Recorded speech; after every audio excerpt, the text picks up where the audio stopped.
মাই dear friends, dear guardian, চলুন আজকে মাল্টিপ্লিকেশনের কিছু ধারণা দিই যা প্রত্যেকটি স্টুডেন্টের ক্ষেত্রে এবং গার্জেনদের ক্ষেত্রে অসুবিধা করতে হয়।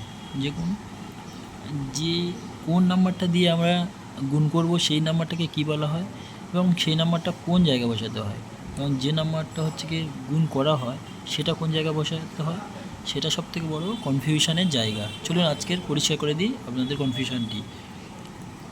দেখুন, যে নাম্বারটা দিয়ে হচ্ছে কি গুণ করা হয় সেটা রাইট সাইডে বসবে, সেই নাম্বারটাকে বলা হয় মাল্টিপ্লায়ার বা হচ্ছে গুণক,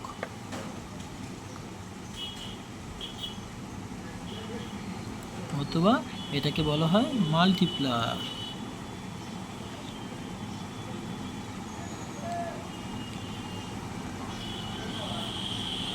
এবং যে সংখ্যাটি গুণ করা হয় তাকে বলা হয় মাল্টিপ্লিকেট। মাল্টিপ্লিকেন্ট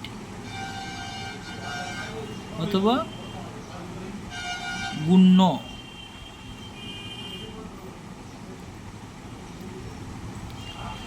এবং যেটা দুটো গুণ করে যেটা পাওয়া যায় সেটাকে বলা হয় গুণফল, অথবা ইংলিশে বলা হয় প্রোডাক্ট।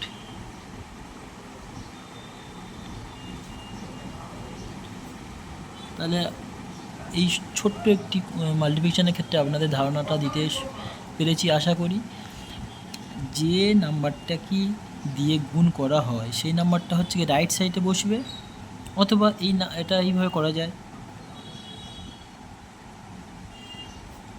এইভাবে যে গুণটি করা হয়, যেটাকে দিয়ে গুণ করা হয় যে গুণক, সেই গুণকটা হচ্ছে নিচে বসে এবং গুণ্যটা হচ্ছে উপরে বসে, আর গুণফলটা নিচে। এইভাবে আপনারা করতে পারেন, অথবা না তো যদি কেউ পাশাপাশি করতে থাকে তাহলে এই সাইডভাবে করতে পারে। সেটাকে বলা হয়, যেটাকে দিয়ে গুণ করা হয় সেটা রাইট সাইডে বসবে, যেটাকে নিচে উপর নিচে যেটা করা হয় সেটাকে নিচে বসবে গুণক।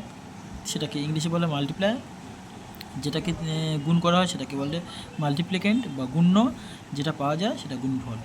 আশা করি আমার এই ভিডিওর মাধ্যমে আপনারা ধারণাটি স্পষ্টভাবে পেয়েছেন এবং বুঝতে পারবেন যে আপনার স্টুডেন্ট বা বাচ্চাকে কীভাবে হচ্ছে কি গুণ সম্পর্কে ধারণা দেবেন।